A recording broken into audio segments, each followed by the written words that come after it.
Well, now turning our attention to some light but interesting stories in and around us, we cast our attention on some fine art, which mainly focuses on depicting the beginning of human life with the Sand People.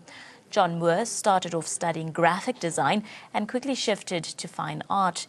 His work has evolved into more conceptual imagery and now has South Africa's largest printing press in his studio. He is passionate about working on large-scale work, creating immense detailed imagery on the work.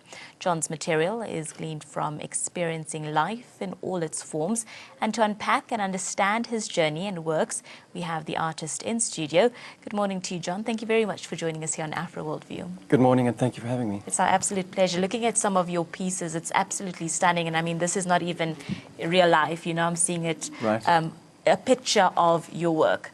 But talk us through your journey then and where your love for fine art started. So, at a very early age, my brother and I'm a twin, my brother and I had animals. My father would bring animals through to us, and we were exposed to these incredible forms, tortoises, terrapins, lizards. And this love for nature grew to now, when I became an adult, I wanted to pursue my career in the fauna and flora of Southern Africa and experiencing that. Sure. And what happened is I had a choice whether to become a conservationist or to become a fine artist. And I decided actually to become a graphic designer. And while I was doing graphic design, I merged my love of nature with my art in becoming a fine artist and pursuing that career. And started creating images, which were for me quite important in the sense that I had a huge sense of understanding of the plight of endangered fauna and flora in Southern Africa, and I wanted to represent their plight to humans. So you speak of you know, you being exposed to various animals and that sort of being the inspiration to the start and beginning of your journey. Right. But as a kid and growing up, did you always know that you had this talent and that you could draw better than most? I think I was very fortunate in the sense that we always had art materials, and I did have some sort of a feeling that when I drew something I could actually create the right proportions. It wasn't just like a stick figure. And obviously one studies further, and in matric one of my highest subjects was the arts, and I just decided to pursue that. And obviously as you develop, so you learn to develop your skills into and then as a fine artist you create these, or for me I create highly detailed work on a very large scale of environmental plights of animals in Southern Africa. So you speak of arts being one of your highest subjects in school. Right. It's often a subject that is overlooked. It is. Especially by parents when children talk of wanting to go into the arts or studying arts. A lot of parents could be reluctant. Right. Talk us through your experience when having that conversation with your own parents, and also what your advice would be then for young people who aspire to be artists. It's very difficult to pursue an artistic career, especially in financially stressed times.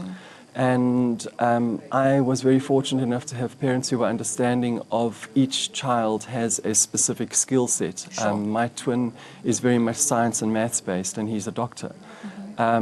My sister is in marketing, that's her skill. And obviously for me, I was able to understand the skills of being in the arts, and my parents were very supportive of the fact. And we decided to actually have a more substantial career, or create a lot more money, in inverted commas, with my graphic design.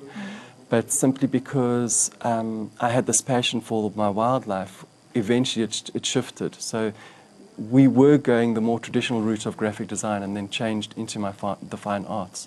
And like anything, you have to be a good marketer to sell your work. And that's what you have to do, is you have to actually be able to be upfront and go to places. And for the first 10 years of my career, going to galleries and making opportunities work so that one can sell the art. Because obviously it needs to be a profitable business. Definitely. I can imagine that one of the achievements as an artist is probably seeing your work in a gallery or at an exhibition, and this is something that's not new to you. I'm sure you've been in the industry for quite some time, but you've got an exhibition currently running in Johannesburg.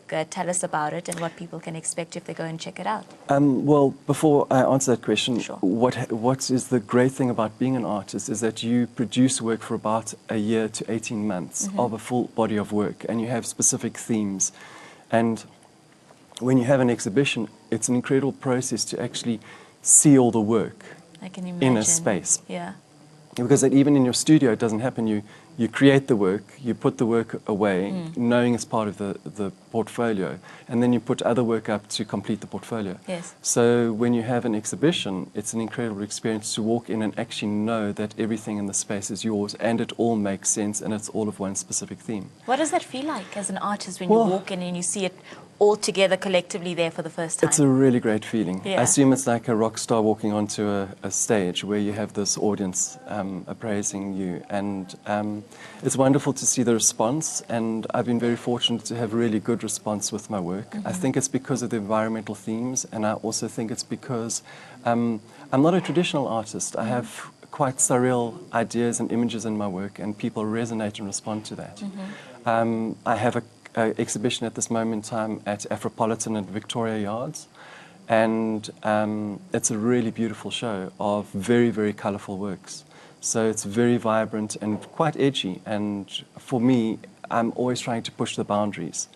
Every exhibition I consolidate, I look at what I've done, I want to look and see what other ideas and themes I can work on, and it's a matter of putting out on the stage for the world to see, for South Africa to see, and then moving on to the next stage of my development and career. And as long as I can always see development, then I think I'm doing something right. That's amazing, John. With regards to, obviously you've got this amazing exhibition up now, but with regards to the response of South Africans and maybe beyond those who are, you know, initially interested in art, because obviously there are those people who love art and who go to various and different exhibitions all the time.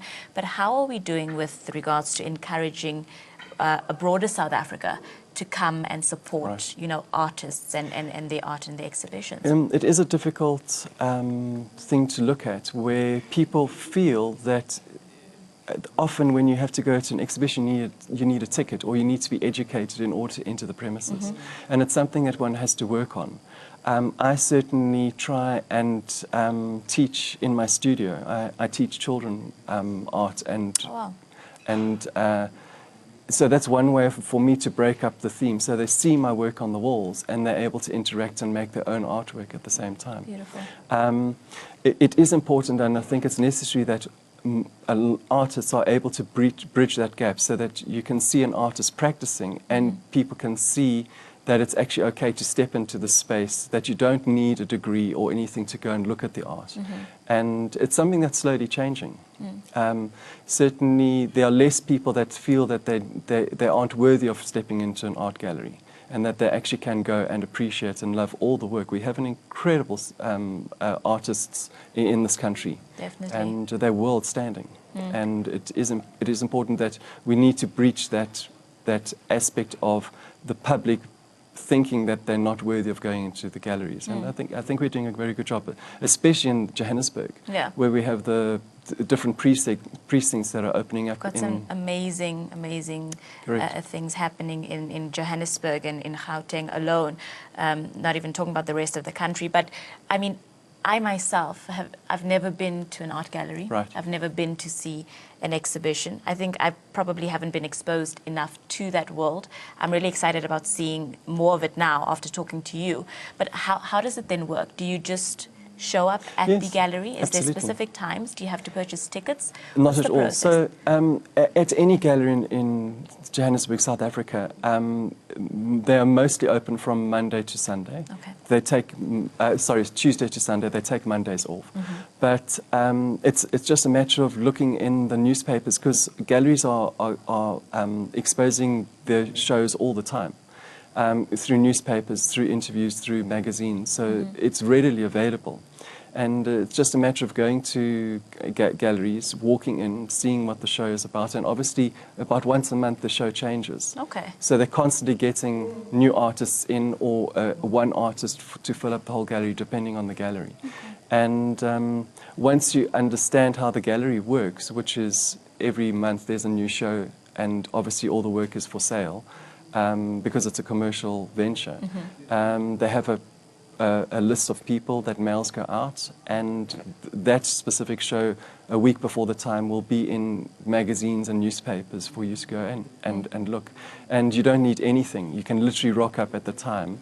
And it's really great to see the artist at the opening. It's a wonderful time to see what the response is, be able to talk to the artist if you really resonate with the piece, and actually ask the artist what they're actually thinking about the work. Because understand, an artist might have a specific an idea for a work, but the public might perceive a completely different idea. And that's the beauty of art. Yes. Is that you can have two completely, almost conflicting ideas. And that's great. And that's where the artist comes in, and you can communicate with the artist. I'm very open for people to connect with me and talk about my work. Even if it's negative criticism, it's absolutely fine. Where we talk and we're able to discuss. That's what the art is all about. It's about a meeting space where you can ask questions and try and understand what I'm trying to get and learn and grow Correct. as individuals. Correct. So, John, let's chat a little bit about financial stability in the arts.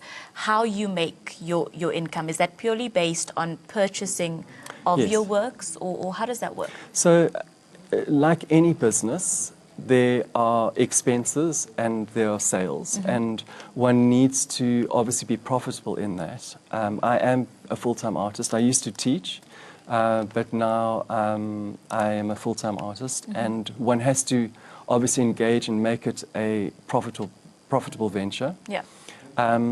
I have a studio in Fourways, and I'm about to actually open my house to the public for them to actually come and see what the artist space is like and how I create my work. And one has to be a marketer. You have to be able to go out and sell your work. You have to obviously try and get your work overseas, because with the rand, dollar or pound exchange, it's very much more profitable to get overseas. Yes.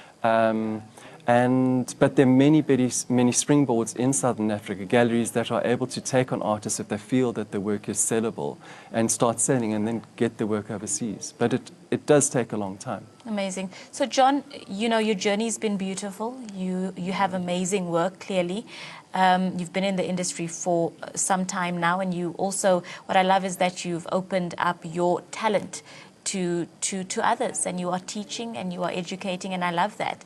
What does the future hold for you? What are some of the things that you are looking to do in the near future? Well, like anyone, one needs to see growth, and as long as I can see my own growth and profit, that's a great thing. I'm very, very conscious of educating children, specifically children, because I feel the arts is an amazing thing, and I'm talking about the arts as in dance and music and visual. Sure. It's an incredible thing to empower children, because when you're able to engage a child and they can actually see the magic that they create, there's nothing that can compare to that. Yeah, I love because that child now takes that for the rest of their life, and they know that they are worthy, and they know that they can create in any way. Yeah.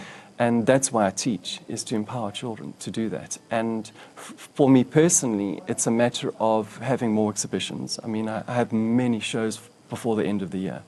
And then obviously trying to get overseas, which is always that crunch, very difficult thing to do. Yeah. It's quite costly for the rands to go overseas, but we'll get there. But we're trying to have as many shows, expose people as much as possible to the work, and obviously have sales coming through to make it profitable. All the best with that, John. But with regards to your classes, if there's a young person watching this interview sitting at home, and you are speaking to their soul, and this is something that they love, and this is something that they want to do, how do they contact you, and how do they get in touch? Well, on Facebook, I am very easily contacted. Be able to be contacted. Victoria Yards has my details. The Afropolitan at Victoria Yards has my details, which they can get hold of me. And I'm in newspapers, and I would love people to reach out and come through to my studio. I'm very approachable. And I love people. I love having people in my studio and discussing a way forward for them to actually see what happens and how they can do that first step into creating Definitely. artwork. Well, Yeah. I really hope that we've been a catalyst for that. And all the best, John, with your exhibition. It runs until the 1st of August. I hope that people come through and support and enjoy your work, because it is remarkable and absolutely beautiful. And thank you for joining us this morning. It's a pleasure. Thank you very much. It's my pleasure. Well, that was artist John Moore. He's got an exhibition at the Afropolitan Gallery at Victoria Yard. It is open. It's already opened, and it will be running until the 1st of August. Do go out and support.